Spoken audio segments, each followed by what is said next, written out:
ایک شخص کہنے لگا بیٹیوں کے اتنے مسئلے ہوتے ہیں، اچھا ہوا میری بیٹی نہیں ہے۔ جواب دیا گیا کہ اللہ بھی بیٹی اسی کو دیتا ہے جس کی اسے پالنے کی اوقات ہوتی ہے۔ باپ کا بس چلے تو اپنی بیٹی کی زندگی کے سارے کانٹے چن کے پھول بچھا دے۔ بیٹی وہ نعمت ہے کہ جب حضرت فاطمہ رضی اللہ تعالیٰ عنہ تشریف لاتی تھی تو اللہ کے محبوب صلی اللہ علیہ وآلہ وسلم بھی استقبال کو اٹھ کھڑے ہوتے تھے کہ میری بیٹی آئی ہے۔ یہ بیٹیوں کی کہانی بھی عجیب ہے، جہاں پیدا ہوتی ہیں وہاں مہمان ہوتی ہیں، اور جب رخصت ہوتی ہیں وہاں ملکیت سمجھی جاتی ہیں، مقدر کی گارنٹی کوئی نہیں۔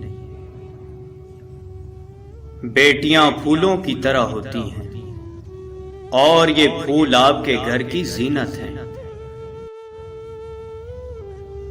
باپ اور بیٹا پچھلے لان میں کرکٹ کھیل رہے تھے۔ والد بیٹے کا دل رکھنے کے لیے جان بوجھ کر ہار رہا تھا۔ بیٹا جیت کی سرشاری میں خوش تھا، نعرے مار رہا تھا۔ 7 برس کی پیاری بیٹی بینچ پر بیٹھی سارا منظر دیکھ رہی تھی۔ وہ ابو کی مسلسل ہار نہ سہ پائی، دوڑ کر آئی، باپ سے لپٹی، رو کر بولی، ابو میرے ساتھ بھی کھیلیں، آپ کو جتوانے کی خاطر میں ہاروں گی۔ بیٹیاں تب بڑی نہیں ہوا کرتی جب وہ سسرال چلی جائیں، وہ تب بڑی ہو جائے کرتی ہیں جب وہ اپنی ماں سے چھوٹے چھوٹے دکھ اور بابا سے چھوٹی چھوٹی ضرورت کا اظہار بند کر دیتی ہیں کہ ان کو تکلیف نہ ہو۔ لڑکیاں بھی چڑیوں کی طرح ہوتی ہیں، جب آنگن سے اڑ جاتی ہیں تب سناٹے کا احساس ہوتا ہے۔ نہیں چاہیے حصہ بھیا میرا مہکا سجائے رکھنا، کچھ نہ دینا مجھے صرف محبت برقرار رکھنا،